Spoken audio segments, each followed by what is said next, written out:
Hi, my name is Josh Blasance, and I'm the lead pastor at the Dwelling Place in Holland and Ohio here. And I also am on the children's ministry leadership team and run camps. I have just been in the lead pastor role for the last 5 years, but prior to that, served for over 12 years as a full-time children's pastor. And so today I want to talk about the connection and communication between the children's pastor and the lead pastor. As a children's pastor, I know sometimes you feel like you get dumped on, you get all the extra stuff, you got this children's ministry that's far off to the side, and is the vision and the view of the church the same and similar to what you have? I want to speak to that from the lead pastor's position of what really the heart is. The difficulty I feel between that most children's pastors and lead pastors probably run into is maybe a shared or like vision.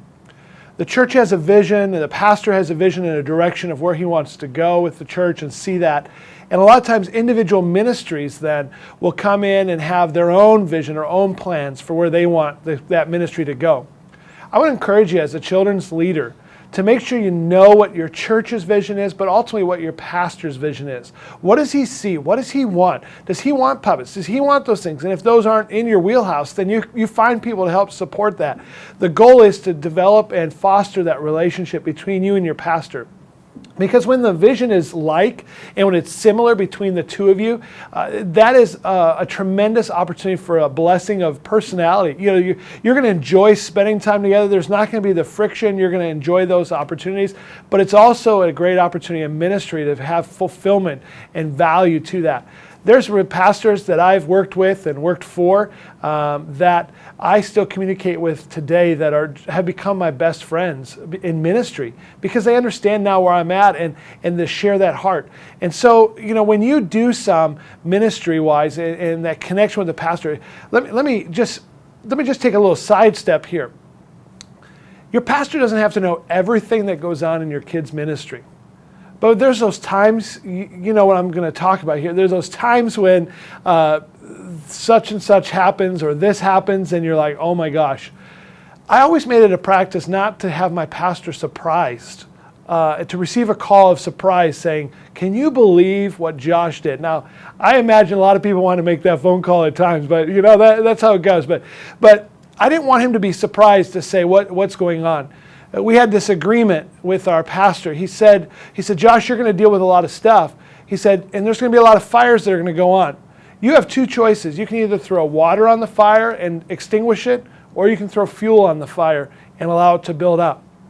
I made that a practice early on, to make sure I threw water on that fire and put it out because I'm here to back my pastor, whether it's a guy or a lady, whoever my pastor is, I'm there to support them. I'm there to make their vision happen because I believe that God's given them the vision to make that for our church and ultimately for our community. And I will find the greatest fulfillment. You will find the greatest fulfillment when you come in alignment with your pastor and say, you know what, he is my spiritual covering. And I'm going to fall underneath that leadership, and I'm going to stay within the guides and the parameters. Now listen, I am a guy that likes to push out of the box. I like to go into multiple directions and a lot of stuff. And you may be one of those people as well. You got a lot of energy, got a lot of stuff you want to do. There's those points and moments and times I would set appointments with my pastor and begin to share my heart, begin to share this, and he would begin to understand where I'm coming at. And he would give me the, hey, green light or maybe the red light, and maybe this isn't the right season. But it was those times that I was willing to step back and say, all right, I obviously don't see the big picture, but I'm willing to go and follow with his lead. So I want to encourage you to make sure that you foster a positive and good relationship with your pastor. They may not have kids in children's ministry. They may not have fully understand. They may have never been a kids pastor themselves. But the understanding of you're helping instructing them. You're helping to train them. You're helping to lead them and lead this whole section of your church. Use this as an opportunity to bring life into that church. Use it as an opportunity to engage ministries because you have one of the biggest areas of ministry that people are involved with. The number of volunteers to be involved to make that children's ministry happen. And then ask for opportunities as well. As with overall vision, ask for opportunities as well to get out in front of the church and make the call. Make the call to come in and volunteer. And not just you, because I find, even when I was an associate, it would drive me crazy that if I stood up and asked for volunteers, I'd get one, maybe two people to come up. But when I had my lead pastor who grabbed a hold of the vision, asked for volunteers, it was like, there's not enough room on the sign-up sheet for them to be there. So I want to encourage you, this is an opportunity. Invest in not only in your pastor, don't expect him to always invest in you.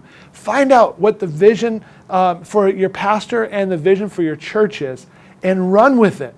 Run with that. Run within those rails. Run within that and see what God will do and how that relationship will grow and develop.